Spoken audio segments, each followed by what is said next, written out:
Hai teman-teman, perkenalkan nama saya Agatha, mahasiswa yang sedang belajar mengenai sastra. Kali ini saya akan membahas novel yang bercerita mengenai aktivisme yang hilang atau pelanggaran HAM. Namun, kali ini saya akan membahas dengan sudut pandang yang lain, yaitu mengenai sisi psikologi sastra novel Laut Bercerita. Ya, untuk kali ini analisis yang saya gunakan berjudul Orang yang Hilang Tidak Pernah Benar-Benar Pergi, membaca trauma dalam Laut Bercerita dengan pendekatan psikologi sastra.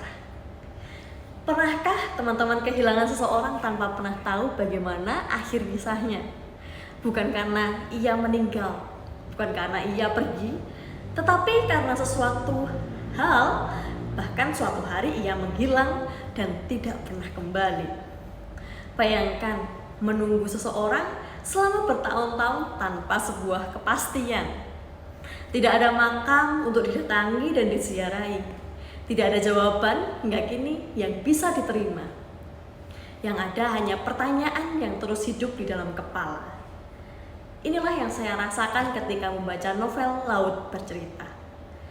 Awalnya saya mengira novel ini hanya bercerita mengenai aktivisme yang diculik pada masa Orde Baru.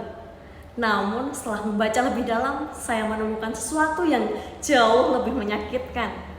Novel ini bukan hanya tentang orang yang hilang, tetapi tentang orang-orang yang ditinggalkan. Novel ini ditulis oleh Leila S. Chudori dan diterbitkan pada tahun 2017. Ceritanya berpusat pada Biru Laut, seorang aktivis mahasiswa yang memperjuangkan demokrasi di akhir masa Orde Baru. Karena aktivitas politiknya, Laut menjadi target aparat dan akhirnya mengalami penangkapan serta penghapusan paksa. Namun yang menarik, kisah ini tidak berhenti di laut. Justru luka terbesar muncul setelah Laut menghilang. Pada bagian awal novel, kita diajak masuk ke kehidupan Laut. Ia adalah anak muda yang mencintai buku, senang berdiskusi, dan cita-cita tentang Indonesia yang lebih adil. Namun bersama teman-temannya, ia bergerak secara diam-diam untuk melawan ketidakadilan. Siapa sangka perjuangan itu berakhir tragis. Laut ditangkap, disiksa, dan kemudian menghilang. Di kebanyakan cerita biasanya selesai. Namun Leila Chudori melakukan sesuatu yang berbeda. Ia mengajak kita melihat kehidupan setelah kehilangan itu. Melalui Asmara Jati, adik Laut, kita melihat bagaimana sebuah keluarga yang berusaha hidup dengan lubang besar yang tidak pernah tertutup. Mereka tidak pernah tahu apakah Laut masih hidup atau sudah meninggal. Mereka hanya tahu satu hal: Laut tidak pernah pulang. Menurut saya, kekuatan terbesar novel ini terletak pada gambaran trauma kehilangan yang tidak pernah selesai.